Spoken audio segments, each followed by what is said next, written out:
મળો પેલો પૈસા વાળો શું નામ છે અંબાણી તો દેરા આપણા ભાગમાં આવો તો જ ને પૈસાથી મળતું હતો ભયા હા પણ એક કહેવત કે ધરી શક હું ગરીબની માતા છું ઘેર સાબરું હોય ચાલો પણ મન મોટું હોય ને મારા મહેમાનનો આવકારો હોય એ હાજર હોય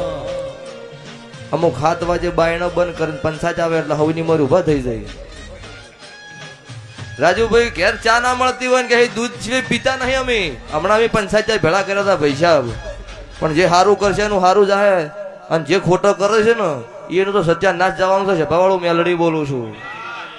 જેટલાય લઈ તમે જો ગાડીમાં બેહારીને તમે જો ને તોય પંચાયત પેલાની હોમે લ્યાની કરે હા પણ ભાઈ સાહેબ તમે બહી આલ્યા હોય પોંસી આલ્યા હોય સારું કર્યું હોય કોઈક રાજી થઈને 1000 આલો હા એવું ન રાખો પણ ભક્તો આ નાચને કોઈ કહેવાની જરૂર નહીં પણ હું હમણાં પંચાયત પહેલી વખત જ ગયો છું પણ રઘવા